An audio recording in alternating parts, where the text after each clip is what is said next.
Praise the lord. Good morning. చాలాసార్లు మనము డిసప్పాయింట్మెంట్కి వెళ్ళిపోతూ ఉంటాము. అంటే చాలా కష్టాలు లేకపోతే చాలా విధాలైనటువంటి పరిస్థితుల ప్రభావం వల్ల నిరుత్సాహానికి గురైపోతూ ఉంటాం. నన్ను ఎవరు పట్టించుకోవట్లేదే, నాకంటూ ఎవరు లేరే, ఎవరు నన్ను చూడట్లేదే అని. కానీ మీకు తెలుసా నా ప్రియమైన దేవుని బిడ్డలారా, దేవుడు మన కొరకు ప్రార్థన చేస్తాడంట. చూడండి, లూకాసు వార్త 22వ అధ్యాయము 32వ వచనంలో, నేను నీ కొరకు వేడుకొంటిని.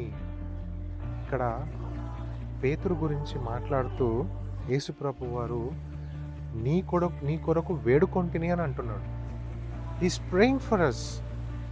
మన గురించి ఆయనకి కన్సర్న్ ఉంది, ఆయనకి చింత ఉంది.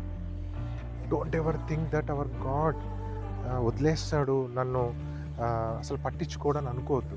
మన దేవుడు దీవారాత్రములు నీ కొరకు నా కొరకు కాచుకొని ఉంటాడు. దీవారాత్రములు చింత కలిగి ఉంటాడు. నీ కొరకు వేడుకుంటాడంట. దట్ నువ్వు పడిపోకూడదని, లేకపోతే సాతాను దుష్టుడు కలిగించేటటువంటి ఉచ్చుల్లోకి నువ్వు వెళ్ళకూడదని ఆయన ఆల్వేస్ నీ గురించి ఆలోచిస్తూ ఉంటాడంట. సో ఎప్పుడు కూడా దేవుడికి దూరంగా ఉండటానికి నువ్వు ఆలోచన చేయకు, దగ్గరగా ఉండు. ఎందుకంటే ఆయన నీ దగ్గరికి రావాలని ఇష్టపడుతున్నాడు, నీ కొరకు వేడుకుంటున్నాడు కదా. ఎంత గొప్ప దేవుడు చూడండి, హౌ గ్రేట్, ఎంత ఫెయిత్ఫుల్ గాడ్ చూడండి. సో కమ్, ఆయన దగ్గరికి వెళ్దాం. ఆయనకు మనము అడిగినట్లయితే నీ యొక్క నిరుత్సాహము, నీ నిస్పృహ అన్నీ కూడా తీసే సమర్థుడు మన దేవుడు. రండి, నీ ప్రతి ఏమంటారు డౌన్ఫాల్లో పుట్ గాడ్ ఫస్ట్.